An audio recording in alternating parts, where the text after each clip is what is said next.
किती सुंदर आहे. एका साईडला संत ज्ञानेश्वर आणि एका साईडला तुकाराम महाराज.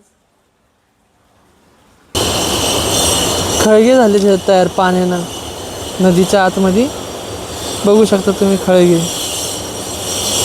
तुम्हाला वरतून त्या झुलत्या पुलावरून पण दाखवतो.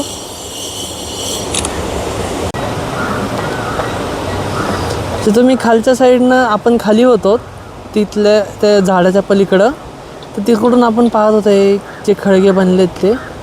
तुम्ही आता इथून बघा आणि हे इथून पाणी खाली चाललंय आणि आपण आता आहोत ह्या झुलत्या पुलावर. तर नमस्कार मित्रांनो, मी निघालो रायरेश्वरला आणि माझ्यासोबत आहे श्रीराम वैष्णव, ओमीचा भाऊ. Say hi Shri.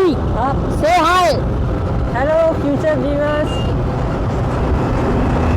It's really nice to be on this track with Bhushan भाऊ. थँक्यू. तर मित्रांनो, आज आपण निघालोत रायरेश्वरकडे. हा माझा पहिलाच ब्लॉगिंग ट्रेक आहे. ह्याच्या आधी मी सोलो ट्रेक केलेला होता आणि हा सगळा सेटअप जो तुम्ही पाहत आहात ते असं काही मी पहिले केलं नव्हतं आणि माझ्या डोक्यात पण नव्हतं मी करेल म्हणून. पण श्रीचा मोठा भाऊ ओम त्यानं मला सांगितलं की तू हे करू शकतो, त्यामुळं मग वाटलं की चला करूयात आणि मी चालू केलं करायला. छान वाटतंय मला. सर्वप्रथम आपण धन्यवाद देऊयात आपले मित्र वाहिद अन्सारी. त्यांची गाडी घेऊन चाललोत आपण ट्रेकिंगला. ॲक्च्युली त्यांना माहीत नाही की आपण त्यांची गाडी घेऊन चाललो, पण असो, आता व्हिडिओ बघतील तेव्हा कळूनच जाईल. Stay tune. I hope you enjoy. माझा पहिला ब्लॉग असल्यामुळं जे काही माझ्याकडून बोलण्यात येईल किंवा जे काही माझ्याकडून जी काही ॲक्शन्स होतील त्याबद्दल सॉरी जर तुम्हाला पटलं नाही तर तुम्ही पाहू शकता. आता आहे हा कात्रजचा बोगदा. पहिले जुना कात्रज बोगदा होता. तिकडच्या घाटातून लोक जायचे. त्यातला राईट साईडचा रोड आहे तेवढाच फक्त चांगला आहे, मधला पण खराब आहे आणि हा इकडचा आपण चाललोय तो पण रोड खराब आहे. जर जो कोणी पुण्यातून साताऱ्याला जात असेल तर त्याच्यासाठी ही एक म्हणजे एक हिंट आपल्या साईडनं छोटीशी. तेव्हा बघू शकता एक मोठासा असा खड्डा होता. नीट का करत नाही अजून न कळलेला प्रश्न आहे.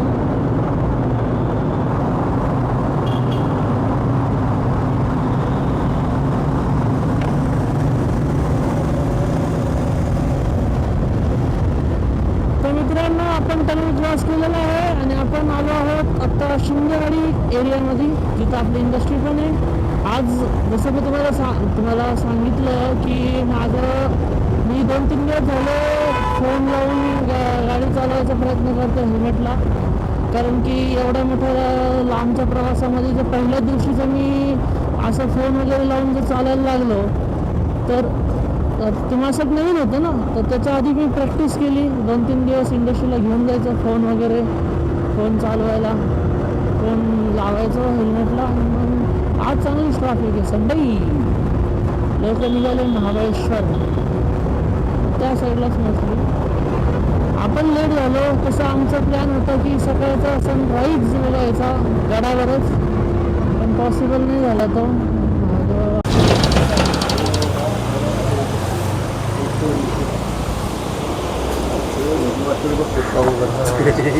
दादा पुढे काय हो? इथं हा पूल, इथं समाधी आहे जी साहेबची. खाली नागेश्वर मंदिरला एक नंबर. अच्छा, जुनं पुरातन आहे पांडवकालीन. चालते. धन्यवाद धन्यवाद.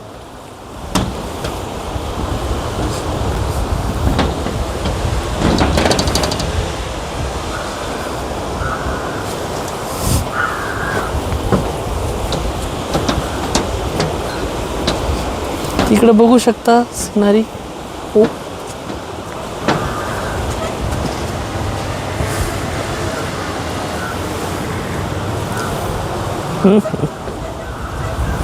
नमस्कार मित्रांनो, मी भूषण भारत पाटील सूर्यवंशी तुम्हा सर्वांचे ट्रेक ॲडव्हेंचर्समध्ये स्वागत करतो. आत्ता आपण आहोत आंबावडे गावामध्ये. आंबावडे गाव हे पुण्यापासून 70 किलोमीटर अंतरावर आहे. या गावाला नैसर्गिक सौंदर्यासोबतच ऐतिहासिक वारसा पण लाभला आहे. गावात सुंदर असे पांडवकालीन महादेवाचे मंदिर आहे. तसेच स्वराज्याचे महान सरदार कान्होजी जेधे व छत्रपती शिवाजी महाराज यांचे अंगरक्षक जिवा महाले यांच्या समाधी स्थळ आहे. आता आपण पाहत आहोत राजमाता जिजाऊ माँसाहेब यांची समाधी. ही समाधी भोर संस्थानचे अधिपती श्रीमंत रघुनाथराव शंकरराव पंत सचिव यांनी सन 1939 साली बांधली आहे. सध्याला समाधीची अवस्था एकदम बिकट आहे. समाधीच्या आजूबाजूला एकदम घाणीचं साम्राज्य पसरलेलं आहे. प्लस तिथं खूप सारा कचरा पण पडलेला आहे. म्हणजे आंबवडे गावातल्या लोकांना ती जिजामाताची समाधी ही असं त्यांना वाटलंच नाही की किती थोर व्यक्तीची ती समाधी आहे. त्यांनी तिचं इकडं एकदम दुर्लक्ष केलेलं आहे. इव्हन तिथं दारूच्या बाटल्या देखील पडलेल्या पाहिल्या, प्लास्टिकच्या छोट्या छोट्या चपट्या. हे एकदम दयनीय आहे. अशा एवढ्या मोठ्या व्यक्तीची म्हणजे एवढ्या महान मातेची समाधीच्या आजूबाजूला असा घाणीचा साम्राज्य आहे. समाधीच्या मागील बाजूस महादेव मंदिराकडे जाण्यास पायऱ्या आहेत. नागेश्वर महादेव मंदिर पांडवकालीन आहे असे गावकऱ्यांचे मत आहे. मंदिराच्या परिसरात गोकुंड आहे व कुंडातील पाण्याला प्रवाह 12 महिने असतो असे ग्रामस्थांनी सांगितले आहे. कुंडातील पाणी कुठून येते हे अद्याप तरी कोणाला माहीत नाही. साठवलेले पाणी शेजारीच असलेल्या विहिरीमध्ये पडते. किती सुंदर आहे. एका साईडला संत ज्ञानेश्वर आणि एका साईडला तुकाराम महाराज. मुक्ति धाम में से नहीं जाते अभी नहीं अभी नहीं जाते? अभी नहीं जाते। ओ ये देख क्या बढ़िया लग रहा है वो.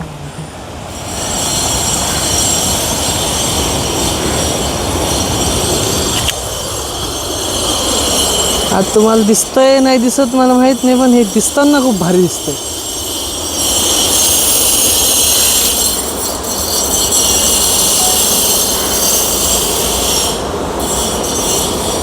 निसर्गरम्य वातावरण.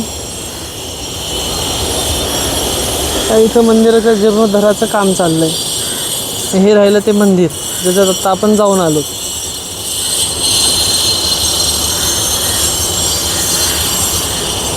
आणि त्याचा हा मागचा परिसर.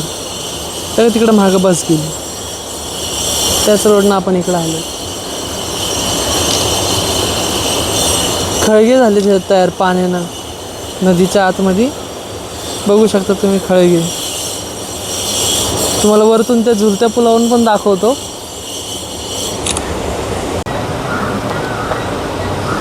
तर तुम्ही खालच्या साईडनं आपण खाली होतो तिथल्या त्या झाडाच्या पलीकडं, तर तिकडून आपण पाहत होतो हे जे खळगे बनलेत ते. तुम्ही आता इथून बघा आणि हे इथून पाणी खाली चाललंय.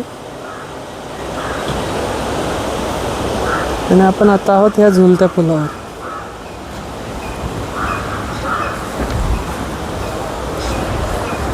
हे पिल्लू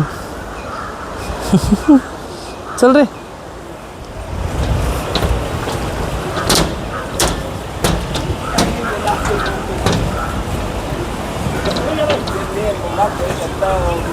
मित्रांनो, आपण रायरेश्वरचा पठारापाशी आलेलो आहेत.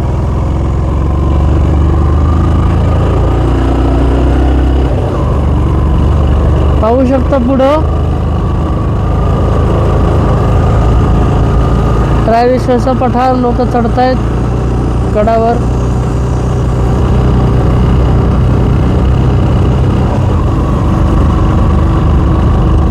दोन्ही साईडला सुंदर असं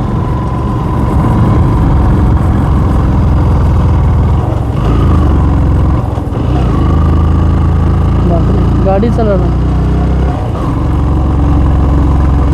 अरे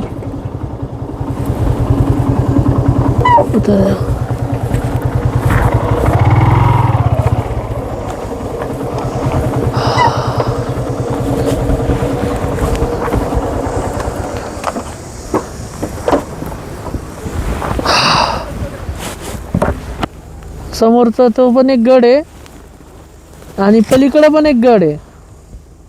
तो इथून दिसतो की नाही मला माहित नाही, आइडिया नहीं. ये जो लाइन है ना, इस लाइन के उस पार भी एक गढ़ है. उस गढ़ पे मैं गया था. ओ अच्छा. हाँ, तर पाहू शकता आता इथून पुढे आपल्या गडाकडे आपण चढत आहोत. चढायला सुरुवात केलेली.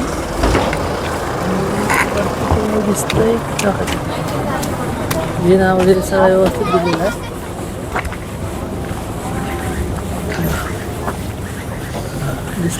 जिना वगैरे व्यवस्थित जात आहे.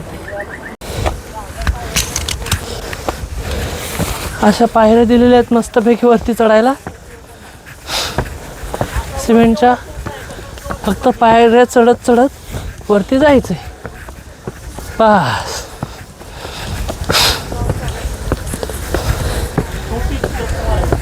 हा राहिला आमचा श्री. Hi hello guys.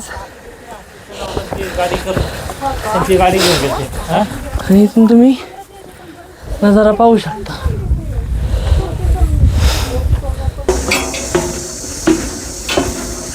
आणि तुम्ही बघू शकता आतमध्ये ह्या साईडला जुन्या पायऱ्या.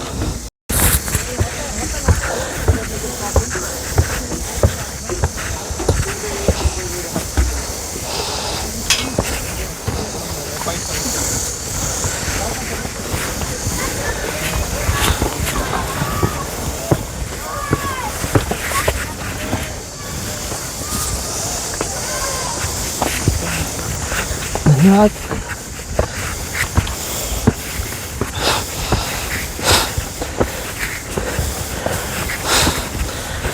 तर अशा पद्धतीनं जिन्याच्या पायऱ्या आपल्या झाल्यात कवर.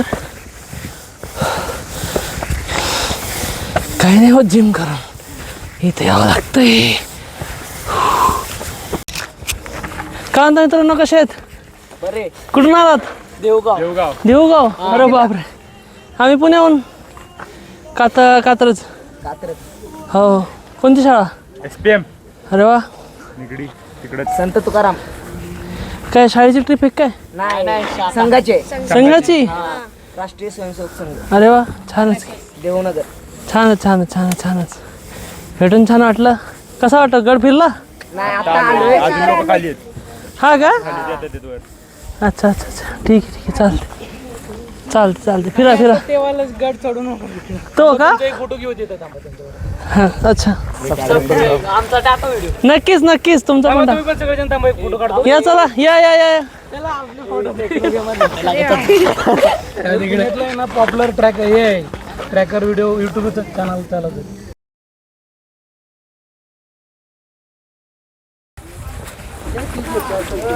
तर हे रायरेश्वरच्या मंदिराकडे जाणारा रस्ता आहे आणि हे असं बांधलं आहे. हा रस्ता सरळ जाऊ द्यायचा, तेव्हा तुम्ही पोहोचतात. नमस्कार.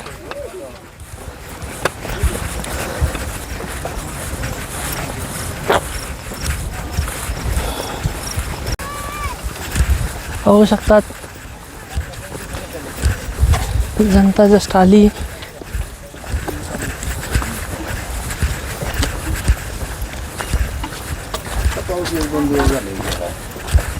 कोणत्या किल्ल्यावरती राहायचं आता?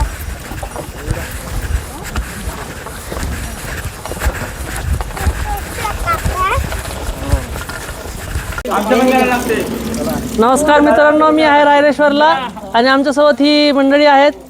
इंट्रोडक्शन द्या. सांगा सर. इंद्रायणी प्रभात शाखा श्री क्षेत्र देवगाव. अच्छा. RSS संघ. अच्छा. मग आता तुम्ही इकडं म्हणजे कधी आलात, काय जरा सांगा ना, कसे आलात?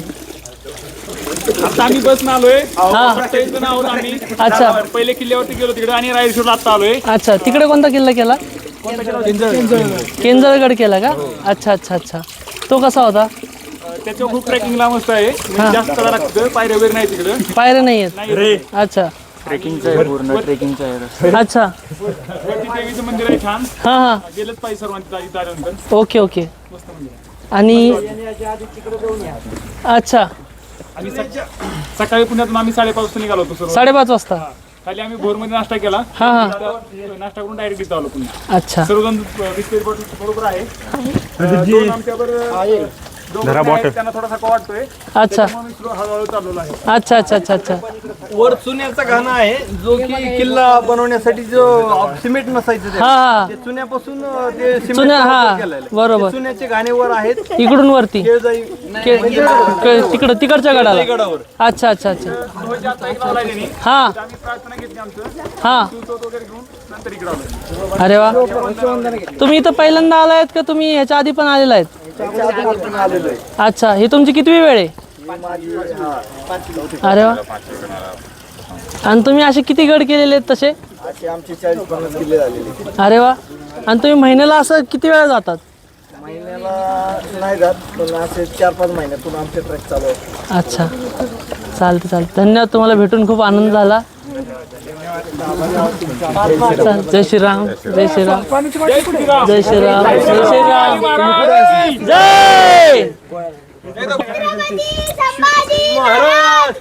जय भारत माता की जय हर हर महादेव छत्रपती शिवाजी महाराज की जय महादेव जय शिवाजी जय शिवाजी बली की जय बली की जय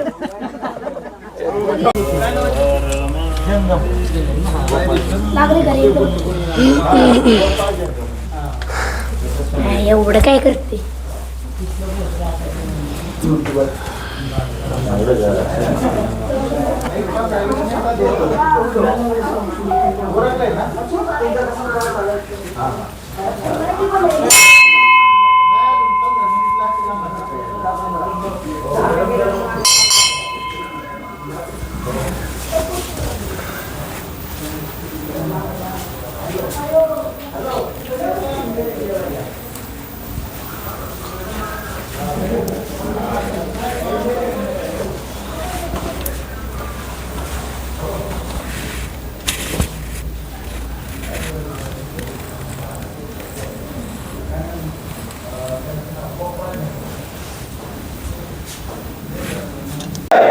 तर पाहू शकता हेच ते शिवलिंग जिथं छत्रपती शिवाजी महाराजांनी स्वराज्याची शपथ घेतली होती.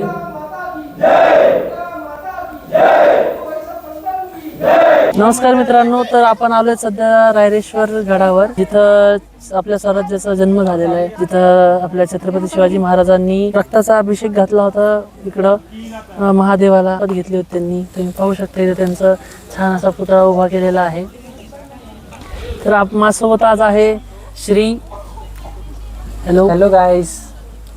तर हा ओमचा लहाना भाऊ आहे तर हा पण म्हटला मी असं ॲक्च्युली माझा एकट्याचाच यायचा प्लॅन होता त्याला काल विचारलं तो म्हटलं हा मी पण यायला तयार आहे तर मग आज तो पण माझ्यासोबत आलेला आहे हो तर कसं वाटलं तुला खूप छान वाटलं. तुला कसं वाटलं ट्रेक एडवेंचरस था मस्त. लॉन्ग राइड था. सिनेरियोज अच्छे थे. अच्छा बीच बीच में झील नदी हां हिल साइड रोड्स. अच्छा हा तसं आम्ही येताना रस्ता चुकलो होतो थोडं ज्या फाट्यावरून आम्हाला लेफ्ट घ्यायचा होता इकडं गडावाकडे यायला तर आम्ही लेफ्ट न घेता सरळ निघून गेलतो तर त्यामुळे ते राहून गेलं आणि मग आता आलोय. तो भैया ने क्या मैं कल आपको एक बुक पढ़ते देखा था वो कौन सी बुक थी. वो श्रीमान योगी बुक है असल में वो छत्रपति शिवाजी महाराज के ऊपर लिखी गई है. अच्छा देसाई इन्होंने लिखी है वो बुक. तो ॲक्च्युअल में क्या था की मुझे इसलिए आना था मी जेव्हा हे पाहिलं ते वाचत होतं पुस्तक मग तसं माझं बऱ्यापैकी वाचून झालंय पण जसं जसं वाचत होतं तसं माझा इंटरेस्ट वाढत होता की नाही गडे मला गडावर यायला पाहिजे पाहायला पाहिजे जास्त करून. मी कॉलेज टाईममध्ये असताना तसे खूप सारे गड पाहिले पण आहेत. हाँ तर मग आता असं होतं की ब्लॉगिंग पहिल्यांदा चालू केली तर हे माझा पहिलाच ब्लॉग असेल जो काही जाईल ती जसा असेल तसा तुमचा प्रतिसाद मला नक्की आनंदी राहील. हो हो करा नक्की. तर त्याच्यानंतर मग तसं हिची गडाची सुरुवात मग तशी चालू केली की म्हणजे चला पाहायला चालू करूत आपण आणि आपण जे पाहतो ते लोकांना पण दाखवूयात. बरोबर. ह्या पद्धतीनं चालू झालं. तर गडाचा इतिहास तुला थोडक्यात सांगतो मी.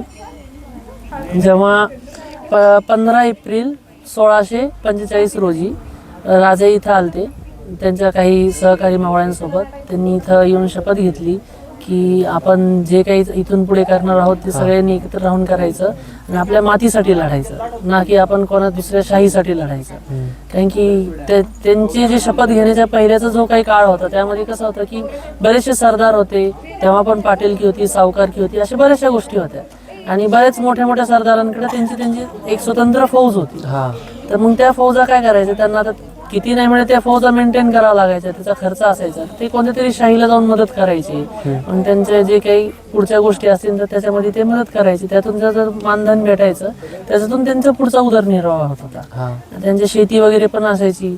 पण छत्रपती शिवाजी महाराजांचा सुरुवातीचा काळ होता त्यामध्ये खूप सारा दुष्काळ पडलेला होता आणि दुष्काळ पडला होता, शेतकरी त्रस्त होता आणि शाळांना काही घेणं देणं नव्हतं शेतकऱ्यांचं. त्यांचं असंच होतं की आम्हाला कर पाहिजे आणि तुम्ही काही करा, आम्हाला कर पाहिजे.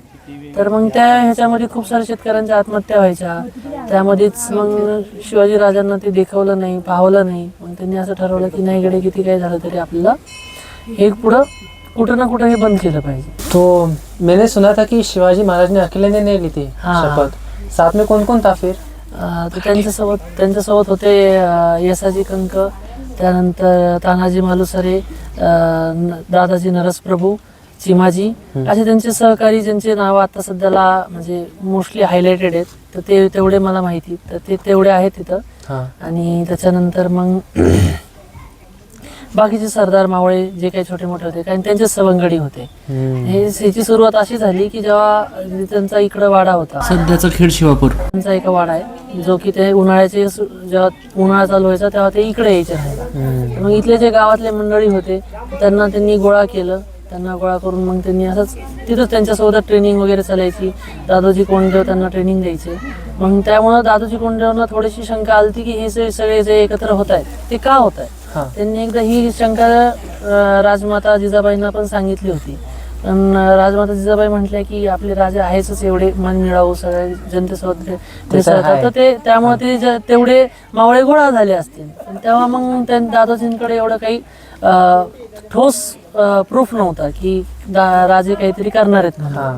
मग तेच झालं की मग पहाटे 15 एप्रिलच्या पहाटे राजांनी सगळ्यांना गोळा केलं आपल्या वाड्यावर आणि तिथं ते म्हटले की आता आपण शपथविधी घ्यायला जाऊयात रायरेश्वरला. तसे राजे त्याच्या 15-20 दिवसाआधी नेहमी यायचे, 3-4 दिवस काहीतरी इथे 1-2 दिवस राहून जायचे.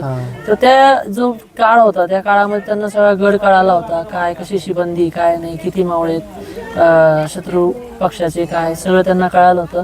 आणि त्यांचा जो गट होता, जो मावळे होते त्यामध्ये 3-4 जण जे आहेत त्यांचे नातेवाईकच गडावर होते.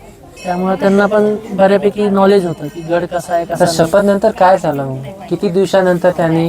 त्याच्या दुसऱ्याच दिवशी 15 एप्रिलला त्यांनी शपथ घेतली. आणि मग दादोजी नरसप्रभूंनी विचारलं की आता इथून पुढे करायचं काय. कारण की शपथ तर घेतली की आपण आता असं भ्याडपणे जगायचं नाही, वाघासारखं राहायचं. तर मग आता शपथ घेतली तर मग आता पुढं करणार काय. तर राजे म्हटले की ठीक आहे, महादेवानं आपल्याला रस्ता दाखवलाय, मग ही महादेवाचं जे स्थान आहे हेच पहिले आपण मुक्त करू. मग शिवरायांनी जे सांगितलं, जी योजना आखली त्यानुसार मग त्यांनी 16 एप्रिल 1645 रोजी पहाटेच्या सुमारास त्यांनी गड काबीज करायला सुरुवात केली. त्यांचे नाही म्हटलं तरी 50-60 त्यांचे जे काही मावळे होते त्यांच्यासोबत, त्यांना त्यांनी खालीच थांबवलं होतं, झाडाझुडपांमध्ये थांबवलं होतं. त्यांना म्हटले होते की तुम्ही काय करा की इथं थांबून पहिले गड वगैरे निरीक्षण करून घ्या. आणि ते रात्रीच्या सुमारास ते परत वाड्याकडे गेले. 15 तारखेच्या संध्याकाळची गोष्ट आहे. राजे परत वाड्याकडे गेले. तर त्यानंतर मग की असं ठरलं की 2-2, 3-3 जसं पहाटेचा पहिला नगारा वाजल, दरवाजा उघडतील, गडाचे दरवाजे उघडतील, तसंच मग 1-1, 2-2 करत भारेकरीच्या वेशामध्ये असे सगळे मावळे वरती चढतील गडावर. भारेकरी का? भारेकरी म्हणजे मजूर, काम करणारे. मग त्या पद्धतीने ते चढणार असं त्यांचा प्लॅन ठरला होता.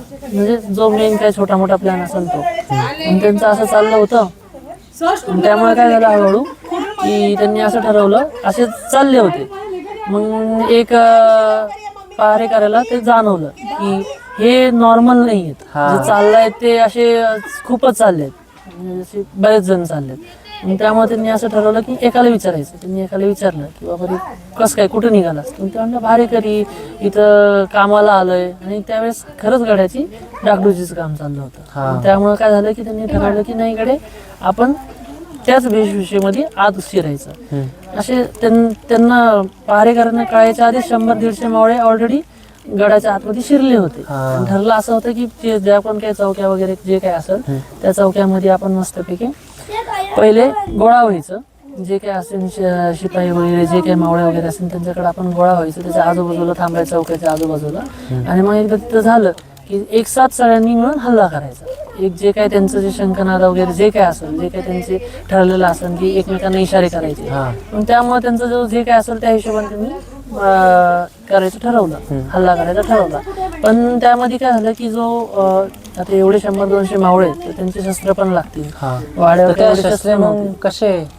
तर हे काय झालं, हे 3-4 महिन्यापूर्वीची गोष्ट आहे. ते हे जो व्हायच्या आधीची राजे शिकारीला गेले तर त्यांना तिथं एक लोकल एक गाईड भेटला भीमा लोहार म्हणून. भीमा लोहार म्हणून. तर त्याचं काय झालं की तो राजांसोबतच मिसळला. की मग राजांनी त्याला एक हे सगळं आखण्याच्या 15-20 दिवसाआधी विचारलं की बाबा आपल्याला असे शस्त्र लागतील. मी म्हणलं की मी बनवून देतो, नका काळजी करू. मग त्यानं काय केलं, अजून 3 लोहार गोळा केले ते आजूबाजूच्या गावातले.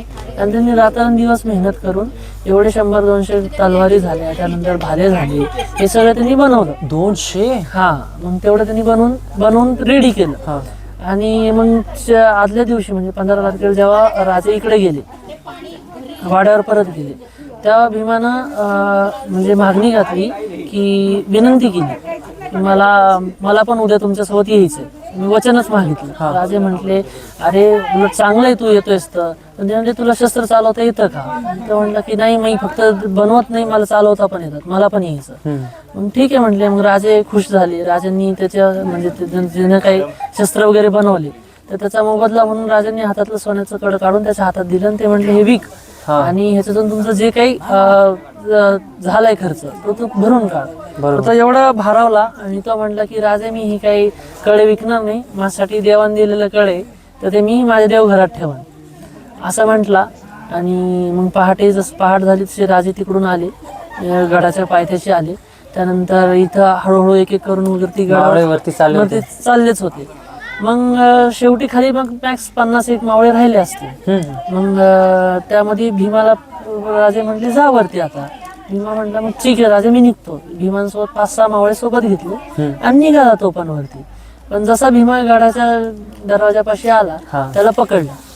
आणि कारण की भीमा होता चांगला लोहार म्हणतात नाही म्हणजे त्याची बॉडी वगैरे होती चांगली. त्याला पकडलं. आता भारेकरी असा काही नसतो, भारेकरी एकदम आपला अशक्त असतो, थोडासा दुबळा असतो आणि एकदम धष्टपुष्ट वगैरे. त्यामुळे त्याला पैलवान. आणि त्याच्या कमरेला त्यावेळेस सगळ्यांच्याच कमरेला तलवारी होत्या. पण ते एवढं चालायचं त्यावेळेस कारण की शेतावर रानातून यायचे तेव्हा मग त्याला जनावरांसाठी असायचे त्यांच्या सेफ्टीसाठी. मग ते त्याला पकडलं. त्याला म्हणजे कुठं निघाला? नंतर काय नाही गडावर चाललंय. कशाला? कामाला. अच्छा नाही म्हटले बरेच जण गेले तुमची काही काम नाही. मग ते थोडा भाव चढला. त्याला कळलं आता करायचं काय, आता आपण पकडले गेलो आता करायचं काय. भीमानं त्याच्या डोक्यावर जे भारा होता म्हणजे टोपलं जे की आपलं सामान वगैरे इकडं तिकडं नेण्यासाठी लागतं ते टोपलं. त्यानं ते फेकलं त्या सैनिकाच्या अंगावर आणि काढली तलवार आणि तो तिथंच चालू झाला. आता मग तिथं चालू झाला त्याच्यासोबत जे होते 10-12 जण मग ते पण चालू झाले. मग असं म्हणजे जे काय अनएक्सपेक्टेड जे होतं ते तिथे युद्ध चालू झालं गडाच्या दरवाजापाशी. आणि मग गडाचे जे पहारेकरी होते त्यांनी बिगुल वाजवला की हमला झाला म्हणून. कारण की आदिलशाहीच्या त्या जो काळ होता त्या काळामध्ये त्यांना असं हा गड एकदमच बेफिक्री होता ना. म्हणजे आजूबाजूला पाहिला तर सगळं डोंगरी भाग होता, कोणता शत्रू इथपर्यंत पोहोचणार नाही लवकर. आणि आला तरी ह्याच्या आधीचे जे गड होते तिथंच तो तिथं पकडला जाणार. पण ह्या गडाचे वैशिष्ट्य असं आहे की आजूबाजूला सगळं एकदम माळरान डोंगरदरी आणि इथं येण्याच्या आधी शत्रूला खूप सारे गड काबीज करून यावं लागेल. आणि त्यांना हा एक्सपेक्टेड हमला होता त्यामुळे ते पण तयार नव्हते. गड लवकर पडला म्हणजे जसं 2-3 प्रहरीमध्येच गड पडला. खूप लवकर झाला. कारण की मावळे इथं जे काही संरक्षणासाठी होते शत्रू पक्षाचे ते पण 100-200 होते. कारण की त्याच्या आदल्या दिवशीच जे काही आपले बाकीचे साथीदार होते महाराजांचे, त्यांनी सगळा गड पाहून आलते. त्यांनी सांगितलं होतं की एवढे एवढेच मावळे आपण गड आरामात काबीज करू शकतो. मग त्या पद्धतीने त्यांनी गड काबीज केला. आपल्या मावळ्यांचा जो काही मन होता तो मातीसाठी होता. तेच झालं, कारण की आपले पण आपल्या साईडनं पण 10-15 जण धारातीर्थी पडले, पण तरी देखील बाकीचे जे साथीदार होते, जे काही मावळे वगैरे होते, त्यांनी हार नाही मानली. ते लढतच राहिले. त्यांचं होतं की आपल्याला आपण इथपर्यंत आलोय, काहीतरी सुरुवात करायची, कुठून तरी करायची, आपल्याला लढलंच पाहिजे. त्यांनी बाकीच्यांनी माघार घेतली. पण शिवाजीराजे ह्याच्यातच थांबले नाहीत. शिवाजीराजांनी हा गड जसा काबीज झाला, ह्याची शिबंडी पक्की केली, इथं आपले मावळे लावले, आणि त्याच्यानंतर मग त्यांनी लगेच काही महिन्यातच तोरणा पण काबीज केला. तोरणा. तोरणा. मग तोरणा जसा काबीज झाला तसं मग आदिलशाहीला कळाले की नाही गडे, आपण आता यांना लवकरात लवकर आवर घातला पाहिजे. मित्रांनो, तुम्हाला जर व्हिडिओ माझा आवडला असेल तर लाईक, शेअर, सबस्क्राईब करा आणि चॅनलला असाच तुमचा प्रतिसाद राहो अशी मी आशा करतो. धन्यवाद. जय हिंद.